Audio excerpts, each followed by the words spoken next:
bringing to you the stories that have never been told, the news that has yet to unfold, and the voices you have not heard. This is the Caribbean Cannabis channel, where we meditate and educate on all things ganja within the Caribbean region, with your host, Prophet Natty.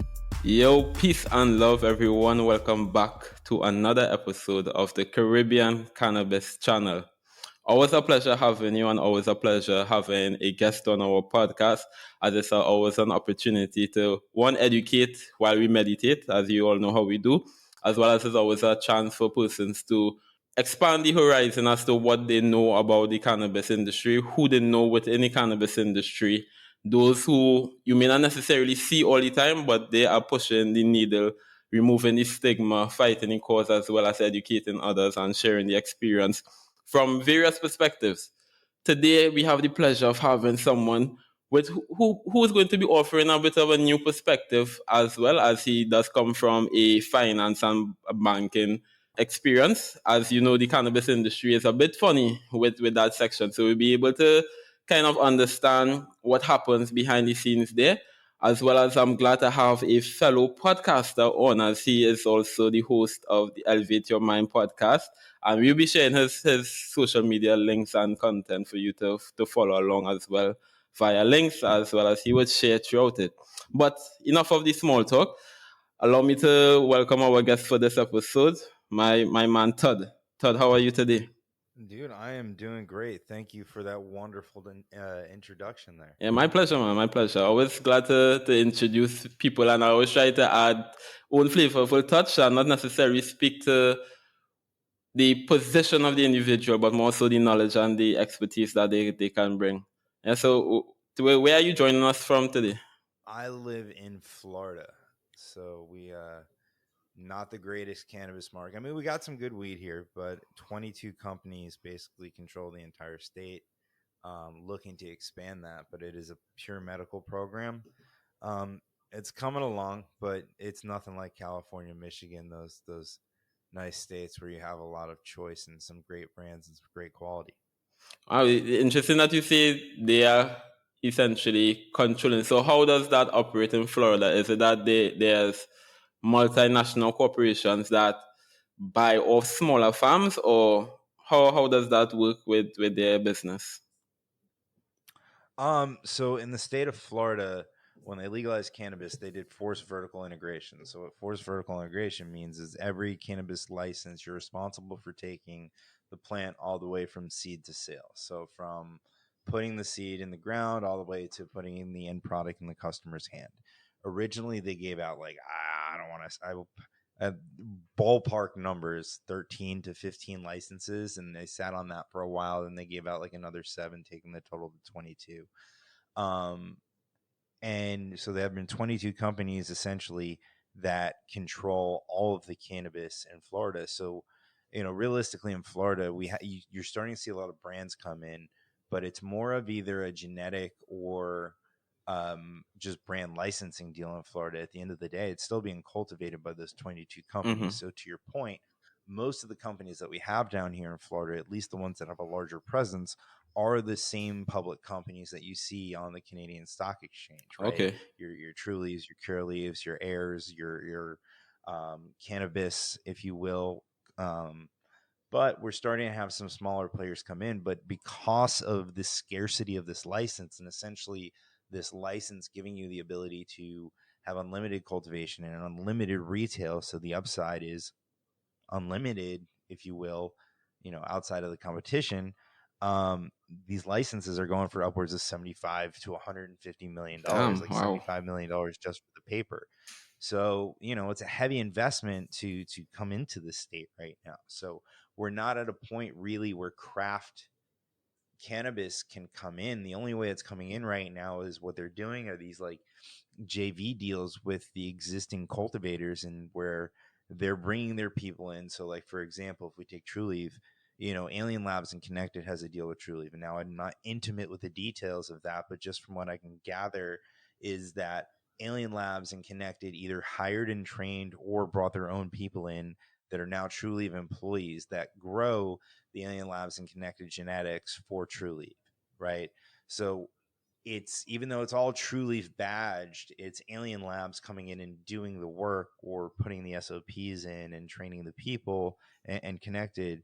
That's the only way we're really seeing any kind of craft cannabis come in. But then, like anything, when you have that good quality weed come in, it starts to be in high demand, and then you got to keep up with it and figure out how to scale Mhm. that, right? So, our market is very interesting. There's legislation. They're about to give out another 22 licenses.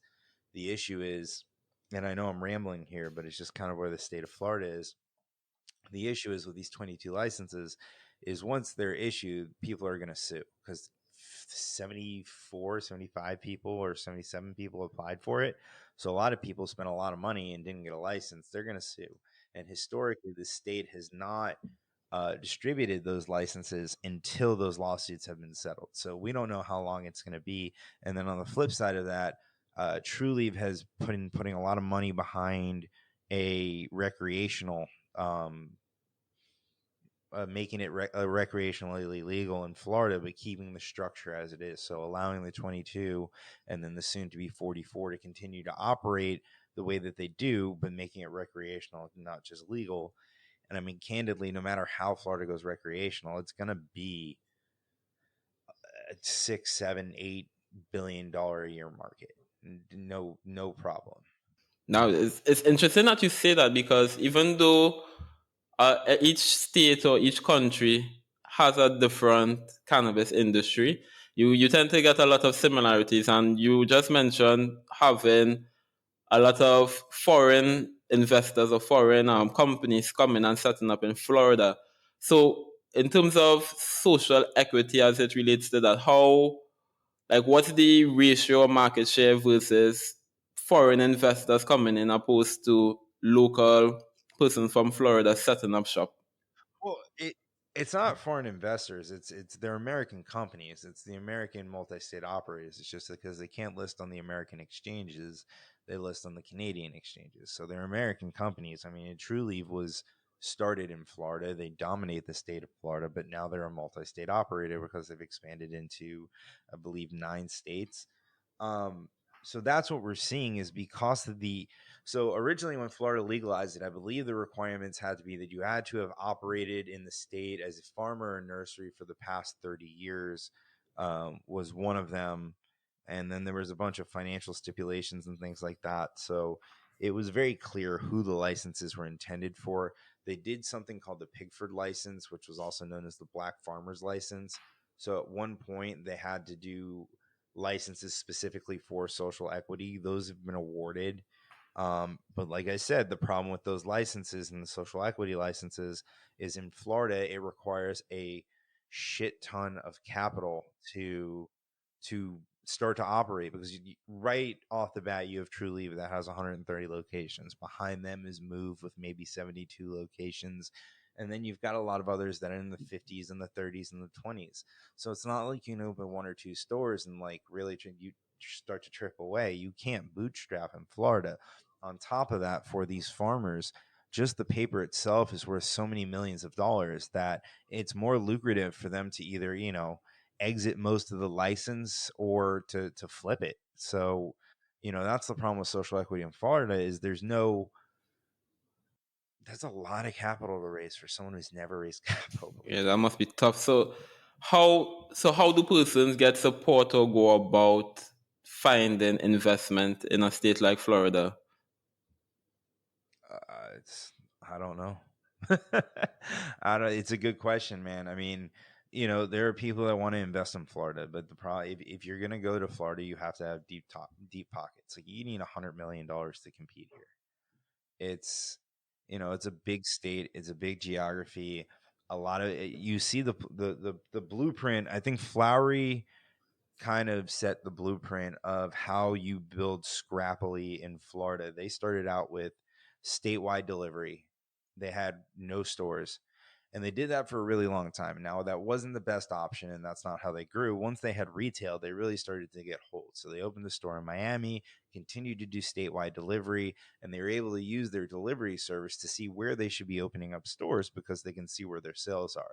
So now what you're seeing is Gold Leaf would probably be the next big player that have come into Florida that's trying to build their business scrappily as well too. So they have 2 cultivations.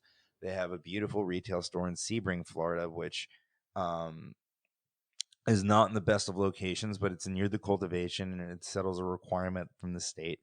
And that's what they're doing as well too. Not statewide delivery, but they're delivering to a majority of the state, as they're going to be building out retail stores. So that, that seems to be the only way to bootstrap in Florida. But now you're in a play for all these brands that are coming in from California, and you have licensing deals on the table. And being on the other side of that conversation in a past life, right? Like, it's hard for a brand to commit to you if you're not going to have a giant retail presence in Florida, because when you look at Florida as a state, you see what the upside is, you see what the market share is as a brand. And if this operating partner that you're going to sign a deal with doesn't have a significant chunk of that market share, well, your chunk's going to be even smaller. So, it's tough competition here, man. Like, I would love to see vertical integration get broken up, or I would love to see the amount of licenses grow exponentially to 1,000, 1,200, something like that. Allow regional players to come in, like the best place in South Florida, the best place in Central Florida. Like, you know, it would be nice. I'm not saying we have to break up True Leaf or break up any of the ones that already exist. Let them exist in the form that they're in, but let there be a lot more competition. And in different tiers. One thing I've seen that, at least in our region, so for Jamaica, Barbados, etc., there's usually a system set up where it's tiered to allow persons from varying financial backgrounds. So whether you want to be one of the major players, one of the major market holders in the country, you can do so. But if you are someone you're just starting up, you are not somebody versed in raising that amount of capital, there's a tier for you to start from and move forward with. So I think that's one of the things that we in this region have looked at America, Canada at, and see, okay, what could we do differently to sort of level the playing field and allow more competition to take place. So I'm hoping to see that level out from what you were explaining, how Florida's competition and how the market is there. From just looking in, you probably wouldn't guess that this is happening behind the scenes or how you can be versed in the market, but these are all vital pieces of information. So I thank you for sharing that. Oh, of course, man. I hadn't talked about the Florida market all day long. I mean, I'm by no means an expert. I look at a lot of menus all day because I am also a customer. That's what it's about, because I think once you coming from a place of being a consumer as well, you have a different lens outside of just having a business lens on. You're able to understand, okay, what it is that I am looking for. Like, if I was in that shoes, what kind of product I would deliver, what type of brand I would try to create, etc. So it's funny you say that. When I first got into cannabis, I want to say this is early 2020. I'd gone out to Colorado on a due diligence trip. I was due diligencing a company out there, helping them raise money for an acquisition. And a friend of mine, colleague of mine, had told me about another company that they wanted to invest in. And this particular company that he was talking about had 100,000 square foot grow. I think they had 70,000 active. They're acquiring another 30,000. And, he was telling me that this is the future of cannabis, this place, and he was going to put a decent amount of money in there. And I had gone out and I had seen this other facility, and it was amazing, state of the art. They took a very scientific approach to it. It was an indoor grow, and they had like 30 or 40,000 square foot of canopy. And then I went and I toured the other facility. The other facility had pots on the ground. They was just big warehouses, like lights sprawled all over the place. The place that we had seen before was like so precision. And then the way that they set it up is there was a tour, and you ended in the dispensary, almost like the gift shop, when you get off the ride, right? And they had all these different brands, and they had the pre-rolls, and they had the hash holes and all this stuff. And it was such a great experience. Now, I'd been to plenty of legal dispensaries before, so the dispensary wasn't that impressive. But this other gentleman told me when we toured this facility and you looked, they did essentially deli style weed, and they had like bottom shelf, mid shelf, top shelf, and a couple strains Okay. each. And people were just coming in, they were getting a bunch of weed and leaving. And I was looking, and I'm like, I look at him, and this place that had 100,000 square foot of canopy was putting out not that much more weed than the place that had 30 or 40,000 square feet. So they weren't being nearly as efficient. And then on top of the weed wasn't nearly as good. It was a lot dry. Like they didn't put the tender care into it that this first place went. And I'm looking, and I call this guy. I'm like, and I think this is where it comes from the consumer, because I go and I buy weed and I know what I enjoy in a dispensary experience. He does not. He's just like an old school weed guy. He thinks it's cool. He hits a vape pen. Like, like good for you, the people that are doing the vape pens and everything else. Like, I don't like them. That's not my thing. I'm a weed guy. I'm a flower guy. So, and I call him and I'm like, bro, you can't put $1 into this company. Like, I've got other ones I can show you, but just promise me you're not going to invest in it. And I had to talk him out of it, because I don't think people saw that, like, weed is not just this I need a bag of weed thing. Like, we all remember that movie Grandma's Boy, where he's like, yo, I got the bling, the bling bling, the deer shit, the Frankenstein shit. Just naming all that. And everything. he's like, I just need a bag of weed, man.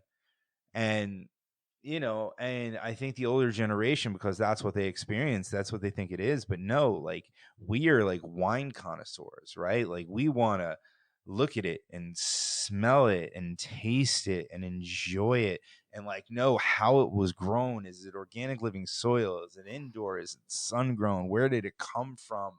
What strain is it? What the lineage is? Like, I never understood these people that were so into wine. I'm like, it's booze, don't get me wrong. I love wine. I like good wine. I don't get it enough to follow it. But then when 2016, when I walked into my first legal dispensary, I started to understand it, because weed became my wine. And I think that gives me, because of I was talking to a friend of mine earlier today, and I said, weed became my hobby. And because I loved it so much, and discovering all the different strains and the terpene profiles that I enjoyed, because I knew there were certain effects that I liked from it and certain that I didn't, depending on time of day or whatever it was. By doing that research, it gives me unique insight into the industry and into what people want. And then on the other side of that, like, I am a consumer. So when I go to different markets, I go and I shop, and I like, so again, I know I'm ranting here, but these stories. No, yeah, that's what we love, right? man. The stories is where the real source is. Yeah. So like, just to give you an example, when we were building, I was a co-founder of the brand Heisman from NFL running back Ricky Williams. And I was on a trip to San Francisco, and I was there over the weekend. So it was a Sunday. So technically I had the day off, but I think I went to 12 to 14 dispensaries that day, just shopping. Cool, And man. because I love it. I love doing that. I love nothing more than landing in a new market, dropping my shit off at the hotel, and going to, like, not one, but like 2 or 3 dispensaries, and just seeing what they got. And I'm looking at the menus before I fly there. I went to the Benzinga conference in Chicago. We talked about that. A week before the conference, I'm on 3 different dispensary websites looking to see what they have, looking to see what's popular, what brands are there. And I think because I'm just such a diehard consumer, that gives me the ability to see this industry as a lot of people do not. Correct. Because they just kind of stay in their lane. They don't want to explore everything. Yeah, I'm glad that you share that, because I've been seeing a lot of talk about persons who are not necessarily consumers or have not been around the plant and just jumped into the industry because they have the capital and just start growing. So there's where you get a lot of herb that isn't of top quality, because you do not know what consumers are looking for, because you yourself are not a consumer. You are not interacting with the consumers on that level, because sometimes you need to be on the ground a lot of the times and mix that on the ground expertise with your business mindset to see how you can get the best of both worlds. But I think in this industry, it's more than just being a consumer, right? because there are a lot of people that are consumer. There are plenty of people that are still consuming the black market, right? Um, Backing that up as far as the consumer comment, right? I do believe for certain positions in the industry, you have to smoke weed in some way, shape, or form. You have to understand the product. You have to understand what you're selling. You have like, and I believe that everybody in the company, that the brand should at least try the product at one point in time, even if it's not your thing.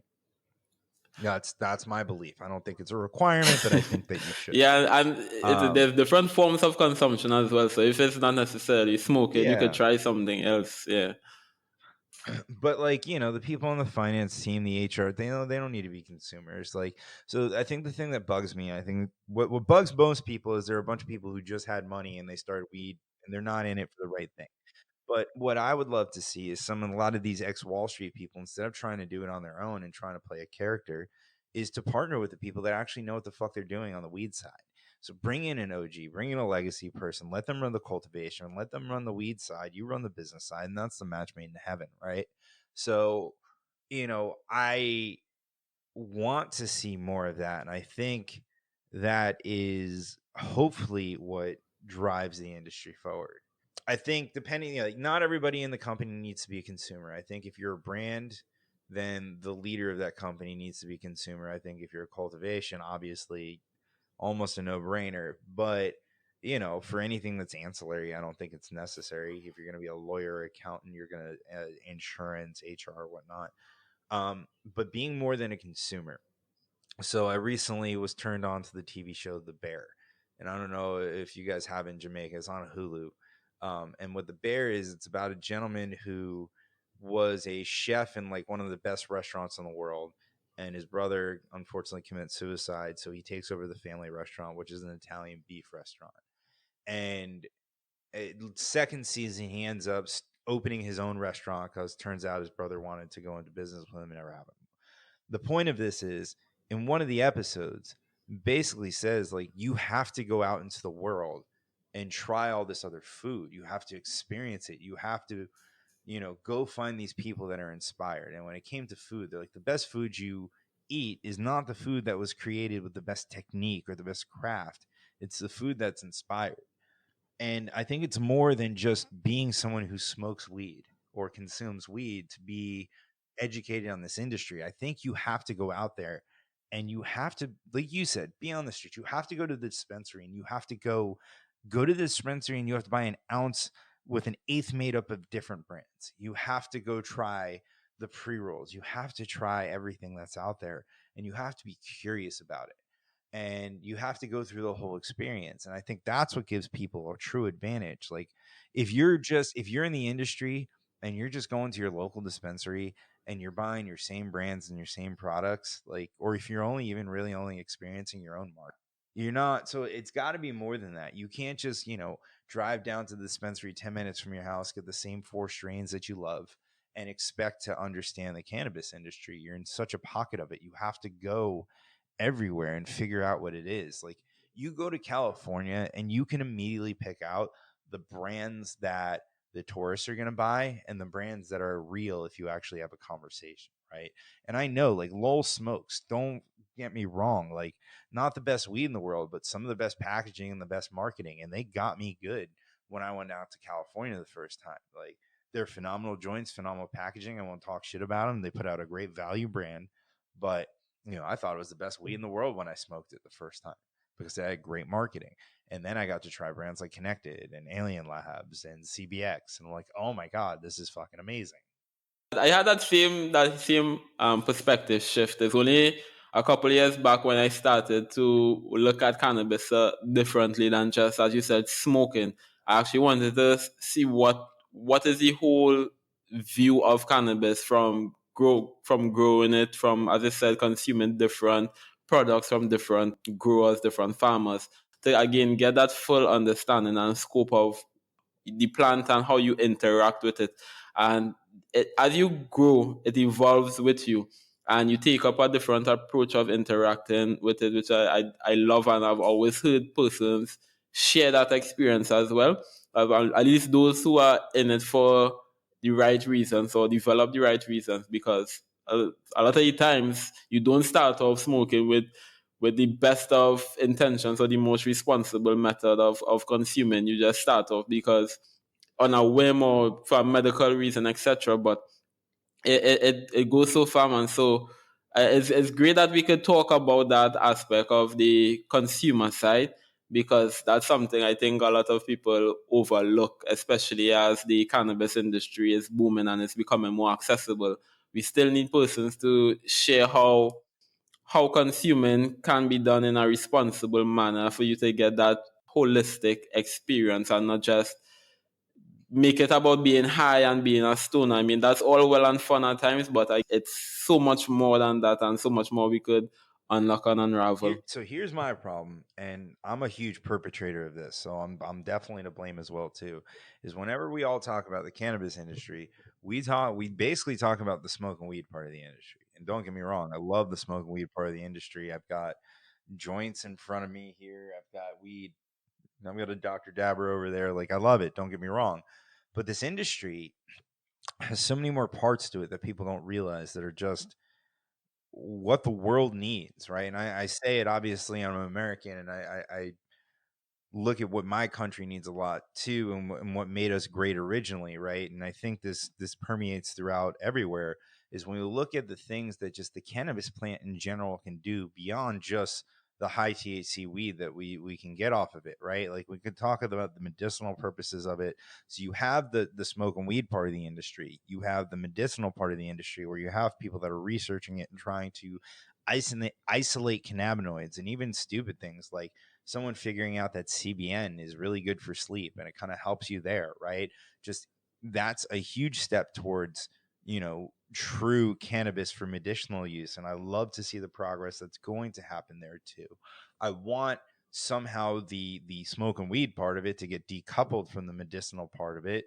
But the thing is, it's the same plant. So it's really hard to fucking regulate the same fucking plant 5 different ways, because then beyond the medicinal part of it, you have you have CBD, you have the nutraceutical part of it, where it can be the over-the-counter stuff that's not psychoactive, that's still good for people to take, right? And then beyond that, you have the industrial hemp, which is one that nobody's fucking talking about for some reason. Why this isn't the biggest thing since sliced bread, I don't understand. This hemp, throughout history, things have been made of hemp, things high quality, textiles, steels, plastics can be made out of hemp. They're all biodegradable, right? Like, we're in a world where if you want to make money right now, or if you want to get a decent job, you have to understand computers and networking and things like that. And all of a sudden, we now have this product that the world can take, and they can grow, and they can make all this shit that's not sustainable out of it. And we're not all investing in that for some reason. That's the part that blows my mind. So when I look at, like, our country here, the United States, and I'm sorry I'm greedy here, but we we were a manufacturing company during the wars and after the wars, and that's what's kind of made us great. And then we kind of went into a services company, and now we have, you know, all these tech companies. And I was in tech. I did enterprise technology for 10 years, but you have to have an intricate understanding of computers and coding and all that to really be successful in that world. This is bringing back blue collar jobs. These are jobs that anybody can do as long as you're willing to work hard. You can farm, you can grow, you can trim, you can process, you can work in a factory, you can manufacture, and these jobs should pay pretty damn well.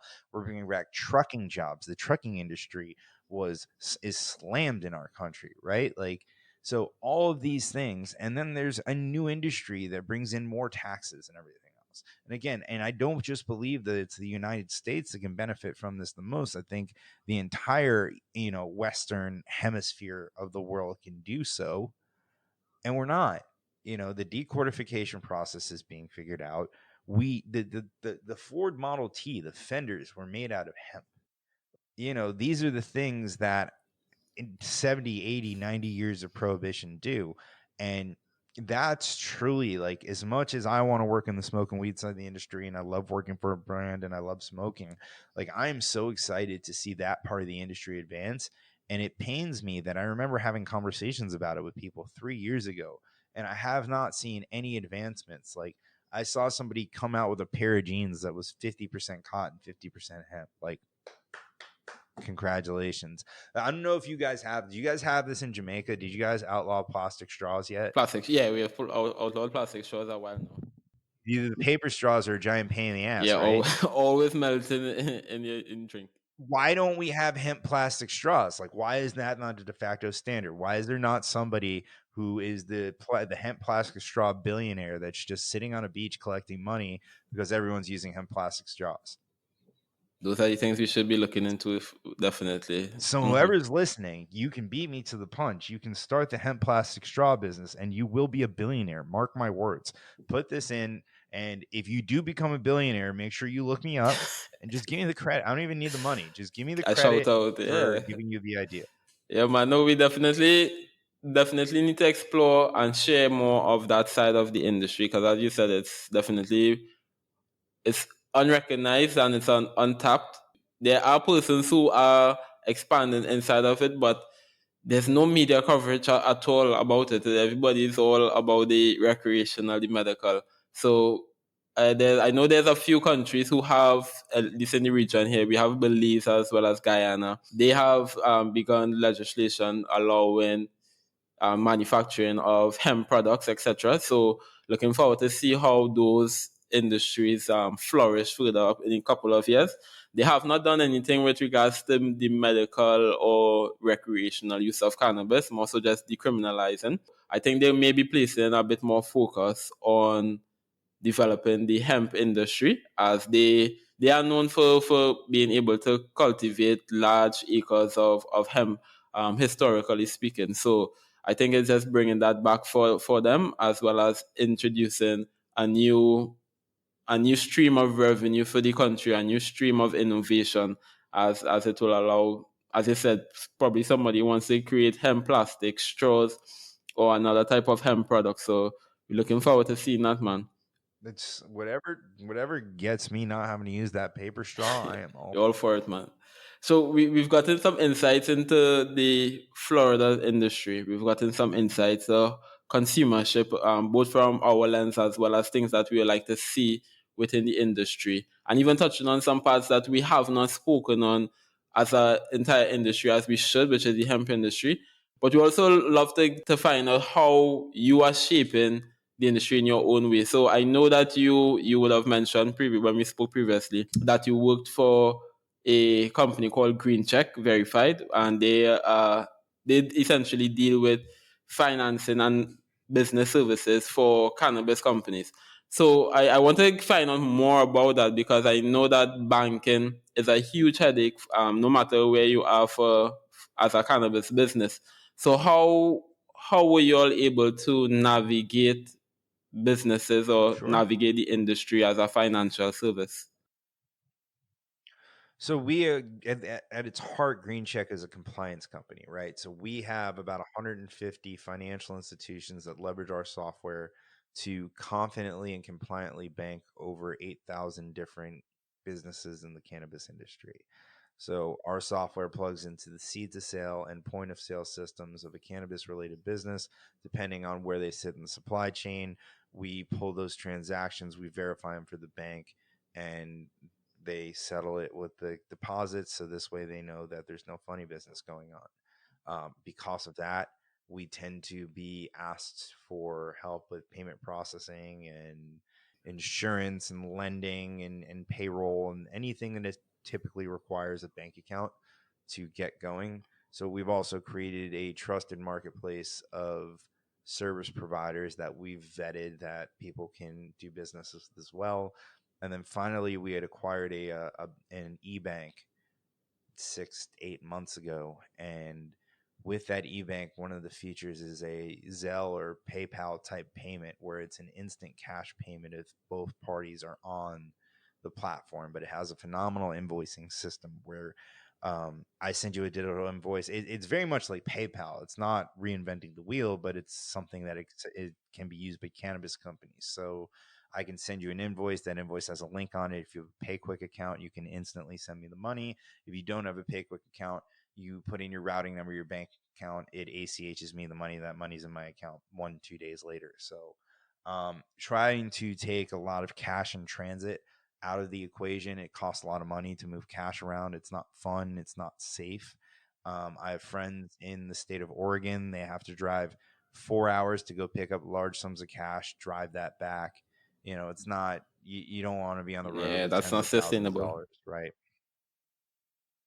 So, we're trying to modernize and standardize the cannabis industry. I can't tell you we're not reinventing the wheel. We're just bringing the standard business services that every other industry has to cannabis. And, if there are any companies out there that are hesitant on working with the industry and they want to understand the compliance, um, and if they're involved in payments or anything else like that, like please reach out to us. We will show you how to do it compliantly and we can automate that for you. Yeah, that's awesome, man. So, in terms of the safe banking, how does that either improve or directly or indirectly improve the financial service side of the cannabis industry?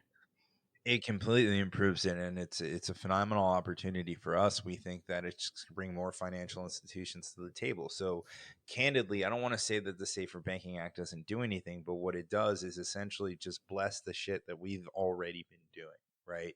So it's technically not legal to bank a cannabis company, but they're doing it, right? Nobody's been shut down for it. I think maybe one bank has been shut down for it, and obviously there was some funny business going on there, but essentially there are 300-ish banks that are banking cannabis companies. There are some banks that are doing it reluctantly, meaning they had a entrepreneur that maybe had, or an investor that had 3 4 5 business accounts with them. They got into the cannabis space and they said, you're going to bank me or I'm going to take my other business elsewhere. And they're like, okay. And they figured out how to do it. And there are banks that actually want to support the cannabis industry. And there are certainly banks that say, if we bank you, you are entitled to our full suite of services, including lending. So yes, banks are even lending to the cannabis industry. It is a myth that the banks are not working with cannabis. Now, is the lending very hard and is it very secured asset type loans? Absolutely. But there are ways that cannabis companies can get bank loans, right? That's something that we have as well too. So, it's a fun place to be because I get to drive the industry forward and allow entrepreneurs to work the way that entrepreneurs should be able to work and not have to deal with unnecessarily hurdles of working with a Schedule One narcotic. Yeah, man, that's great because there's a lot of fear mongering as it relates to banking, doing financial services in the cannabis industry, and I'm not too sure if it's a deterrent that persons have put out there to limit the amount of people that they want in the industry, but it's reassuring that someone who is actually in our industry in the financial services can share that you can do it, but again, it's just dependent upon the bank that you may be going to or the financial service provider that you may be working with. Yeah. Yeah, that's solid. That's solid. So, what are some pieces of advice that you can give to people who want to actually enter into a cannabis business as it relates from the financial standpoint? Sure. From a financial standpoint, you better know people with money. Unfortunately, because of the regulations, it is not a very easy to get business to get into and just bootstrap. It's not like a fucking pizza shop where you can buy an oven and just start slinging pizzas and live off that profit. There's a lot of taxes, there's a lot of stuff involved. So if you want to learn the cannabis industry, my recommendation would be to get in with another company, learn it from the inside, figure it out, become the best at what you can do, and then go find people with pockets or go figure out how to stack away money so you can start your own.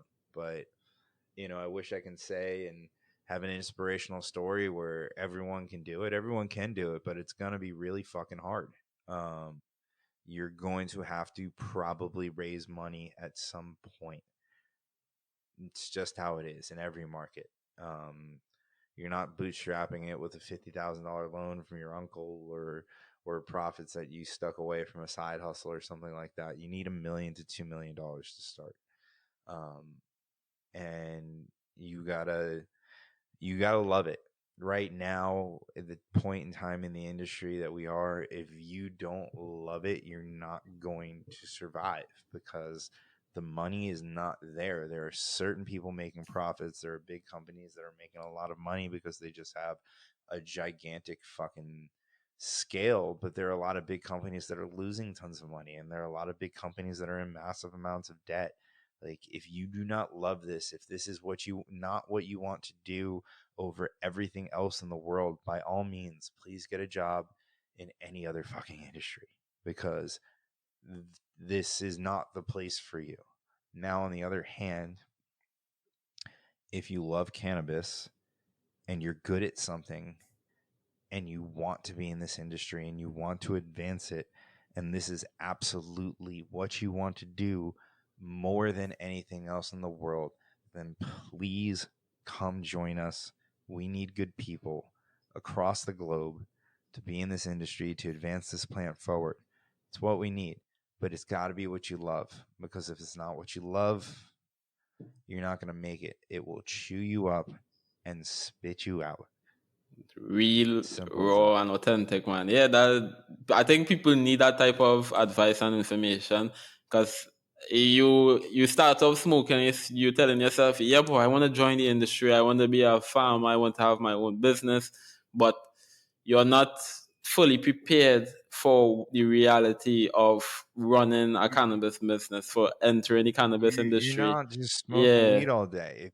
If you're a dispensary, you are a retail operation. You have inventory, you have security protocols, you have hourly employees, you have clocking in, clocking out, you have to make sales, you have point of sale systems, you have you're open 80 hours a week. If you're a cultivator, you're a farmer, you have to deal with mold and cleanliness restrictions and all this stuff, and you have to worry about particles and all that. Like, it is not for the faint of heart. Even if you're building a brand, you're competing. It is a commodity that you're trying to sell and make unique to you and build the following. Like, and there are people that have been doing it for so many years, and you have to be able to beat them. There are people that have been in the hills of Humboldt and in the garages of Sacramento and all over the rest of the country, and in pockets around the world, that they've been doing this illegally for so long, and now they can do it without looking over their shoulders. And if you think you're going to fucking wake up every day and beat them, if you don't love it, it's not going to happen. But if you love it and it becomes your art, come on, let's do it. amen to that, man. I fully support that message. I fully support that message. That brings me to ask you, like, how does one transition from being in business and enterprise services to now having your own Elevate Your Grind podcast? How did that ambition come about? Oh God. So 2018, I was working for a company. It was supposed to be a venture capital fund. The fund never got off the ground. The gentleman that I was partnered with, I was doing events. So we did 4 events. They were awesome. Great time. And that's how I started building my network. Well, the gentleman I was working for at the time, he was interviewing a bunch of people for this book, a lot of the people that were speaking at our events. And I told him, because he was recording the interviews, like just like this on Zoom. I'm like, everything you don't use for the book, you should put out as a podcast. And he needed everything to be prim and proper and buttoned up, and he needed to understand the plan. And I was a big Howard Stern fan growing up. I grew up in New Jersey. Howard was in New York. And when I was a kid, I used to think, this guy's got the best job in the world. He wakes up every morning, he goes in the studio, and he bullshits with his closest friends for 4 hours every morning, 5 days a week. And he makes a really good living doing that. He's rich. And, I never thought growing up that I should go into broadcasting and do radio, because that sounded like a fucking grind. And, like, at the time, I didn't think you can be the next Howard Stern. And, if you weren't at that level, if you didn't have a national audience, it was a shit life. And that's not something I wanted to do. Or at least that's what I thought. And then it was right around that time when Elon Musk was on Rogan. And I think that really opened the world of podcasts, when he took the hit of weed and the stock price dropped. And I started to get into the Rogan podcast. And through the Rogan podcast, I got into the Fighter Than Kid and Burt Cast and Two Bears One Caves, and I'm a huge comedy fan, so I started watching all these comedians, and I thought the podcast, watching Rogan and watching these guys just hang out and shoot the shit. I'm like, well, I could do that, and I don't need to have a huge audience if I wanted to make money. Now, granted, I still haven't figured out the whole making money part of this, but I got let go from that job. The podcast never got off the ground there. And now, granted, in that situation, I wasn't going to be the host. I was going to produce it. But for the event series, I had to MC it. He was supposed to MC it the first night before the first event. He got cold feet, said he didn't want to do it. I'm like, fuck it, I'll do it. Like, the show must go on, right? Correct. And funny enough, my wife she was pregnant with our first kid, and she flew out there with me to San Diego. She wasn't working at the time. She was pregnant. And she was out front giving out badges and tickets. And I grabbed the mic and I welcomed everybody. And I, set the stage and told them where the bathrooms were and everything else. And I'm like, man, that was kind of cool. And I walk out and she's like, I'm like, that was fun. She's like, you were nervous. How could you tell? She's like, no, don't worry. Nobody else can tell, but I can tell. I can hear it in your voice. You were nervous. You got to slow down, take a deep breath. You're doing great. Just, I can hear your nerves. And like, just, I don't know what it was that gave me the confidence. I went back out there, started cracking jokes. I was self-deprecating. I've always think I wanted to be a comic, just never had the balls to get on stage. I tried to, it came very, very close one time. So fast forward, I joined a group called Cannabis Lab. It's a networking group down here, and there's a lot of really cool people. I made friends with a lot of people. And I told the guy in charge, I said, you should do a podcast. He goes, I have no interest, but if you want to do it, you can. So I probably dragged my feet for about 2-3 months. And then he goes, pick a date. We're doing it. So we had a guy by the name of Charles Felix. He came, set up the mic, set up the cameras. And me and Rob sat down and I interviewed Rob, and we had the first episode of Elevate Your Grind. This is like January, I don't know, 10th, 2020. And next, I call a gentleman by the name of Brady Cobb. If you guys don't know who Brady Cobb is, he's a big figure in the state of Florida. He's very big in the voice of politics in the United States for cannabis. He grew and he built and sold one plant. Now he's doing it again in Florida with Sunburn. Brady was launching one plant at the time, and I said, hey, would you be on the show? You've got a great story. And he said yes. Charles couldn't produce the show, so I went out and I got a camera, and I got a microphone. I was a completely different microphone at the time. I had a Blue Yeti USB mic, and then I used my iPhone, and I plugged the Blue Yeti into the iPhone, and I filmed with the iPhone, and I recorded with the Blue Yeti. And actually, what I learned that day is if you get a phone call on your iPhone while you're filming something, it stops recording. And what I also learned that day is if the screen of the iPhone is facing away from you, you don't fucking know that it stopped recording. So luckily, we had a secondary camera set up, and we were able to splice together the footage, but we almost lost our first real episode. After that episode with Brady, we had such a great time. I was hooked. And the Benzinga conference came to Florida for March 2020. And I did like 5 more episodes, had a fucking blast. And then the pandemic hit. And nobody knew how to do business anymore. And nobody knew what shows were good or what moved the needle. No one knew how to do anything. And we started getting a bunch of emails and calls from a bunch of different PR companies. And I got lucky. Rosie Matteo, God bless her, from Matteo Communications, was on the show. I interviewed her. She loved the interview. And she just unleashed her client Rolodex on me. Nice. This woman has busted her ass to build the biggest, most important client list in cannabis. And the caliber of guests that we were getting on the show at the time maybe had a couple hundred fucking followers. And we were getting the CEOs of the biggest cannabis companies in the world, the biggest investors in cannabis, and getting an interview. And it was just so much fun. And while the world was shut down, I got to have conversations with 150 of the top minds in cannabis. And I would do the show sometimes 5 a week. Sometimes I'd record 8 a week. I fell in love with podcasting. And I've been doing it almost 4 years now. 250 episodes, I have not been as consistent with it as I would like. I suck at marketing the thing. So I appreciate you giving me the opportunity to promote it. But the days that I get to podcast are the happier days of my life. It's fun, and I think I'm decent at it. And maybe one day that's what everybody will know me for. So we'll see. Yeah, claim it, man. And I don't need. Let me preface. I hate the fucking attention, but I love the attention that the art gets. And I don't know if you feel this way. I love when an episode blows up. I love when it's popular. I love when people comment on it. But I don't personally like the attention. But it's very ironic considering the whole content centers around me, right? So who knows if people can believe me or not. Though, if no one else believes you, trust and believe. I fully relate to everything you just said. It's definitely one of the most enjoyable experiences that I have ventured into, and I don't think I'll see myself stopping anytime soon because, as you said, it's really just having great conversations with some persons that sometimes you don't even think you would have met them. Because I've had some conversations with CEOs of companies in the Caribbean, to just looking at them a couple of years ago, saying, "Yeah, but I would love to actually meet these people. I love to actually find out more about it."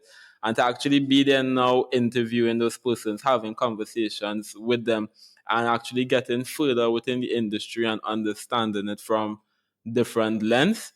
Yeah, it's a great experience that I don't think many persons get. But if you are getting the experience, take it with an open mind and just enjoy it. There are days, yeah. Oh, I love the opportunity. I love the position that it puts me in. I love what I've benefited from. I love when the show gets fans. I love seeing the show get fans. I don't like having fans. I'm the worst. Someone will come up to me at like a conference or something like, "Oh, I watched your interview with like Ted Lighty." I'm like, "Oh, sweet. Well, you don't have anything better to do with your time. What's wrong with you?" Like,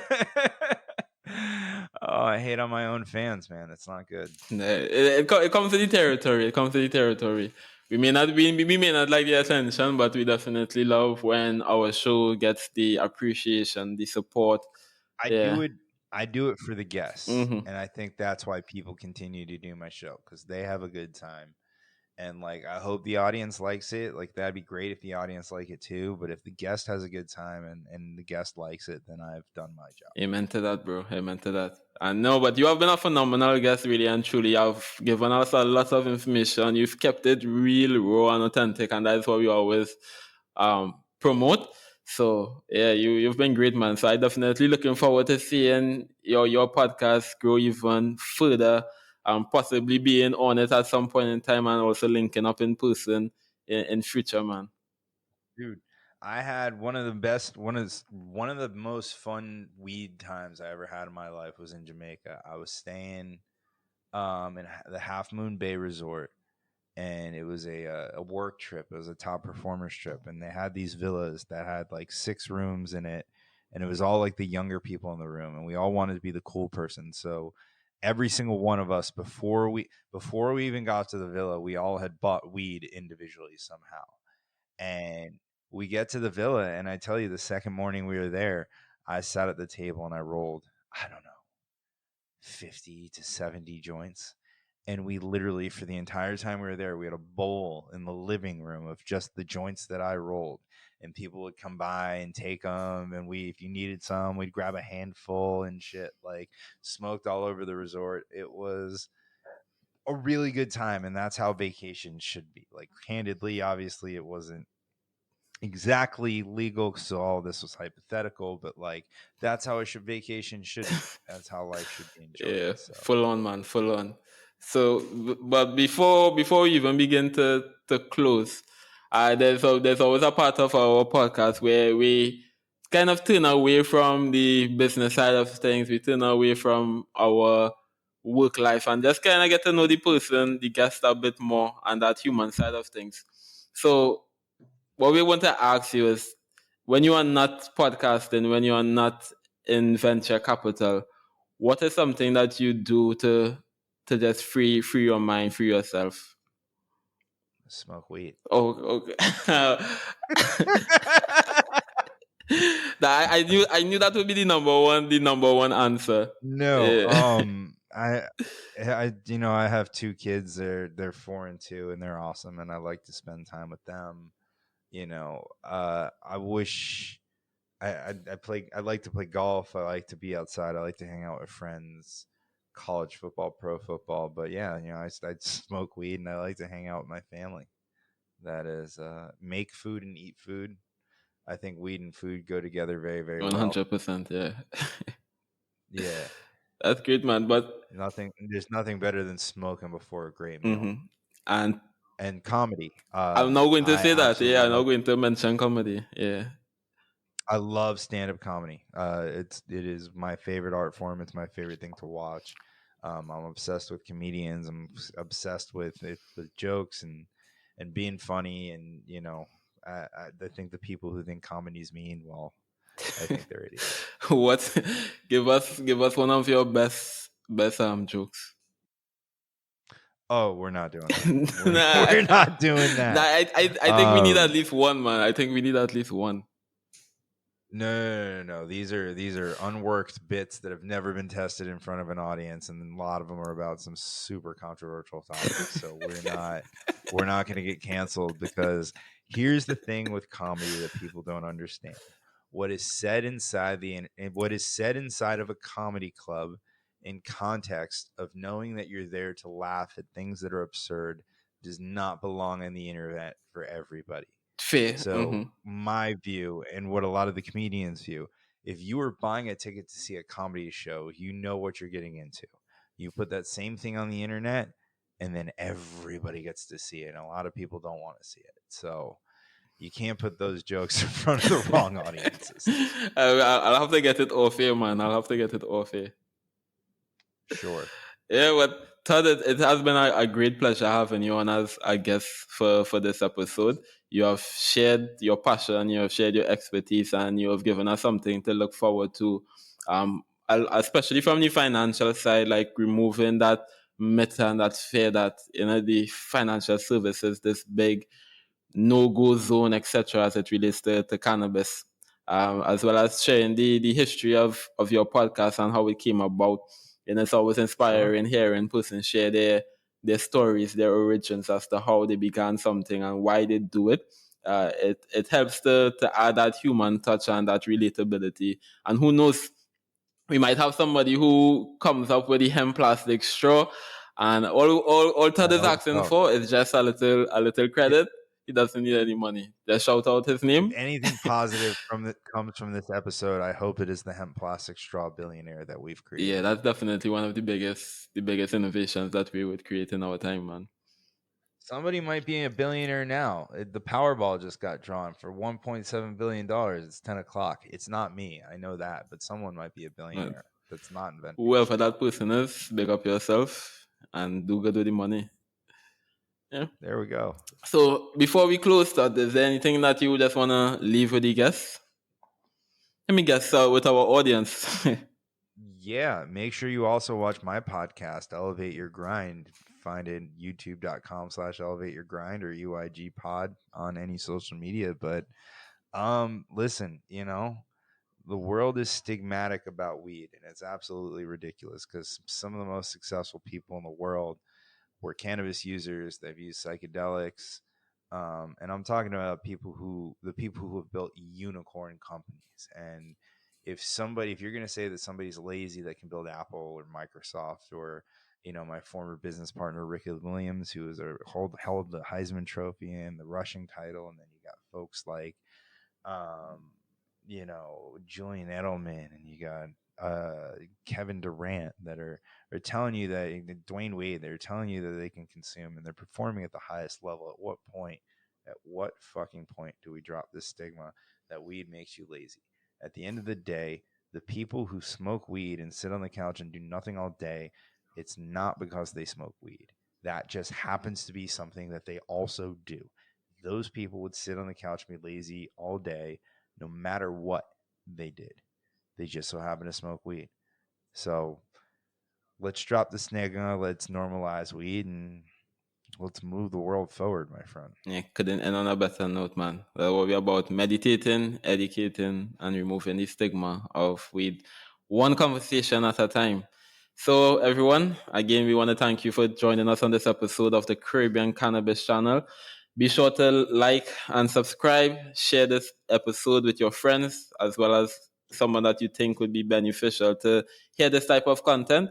And be sure to check out Elevate Your Grind. We would attach the links in our show notes below for you to check out further. All right, so until next time, peace. Thanks for listening to another episode of the Caribbean Cannabis Channel. Be sure to like and subscribe. You can also follow us on Instagram and Facebook so you don't miss out on any of the exciting news happening across the region.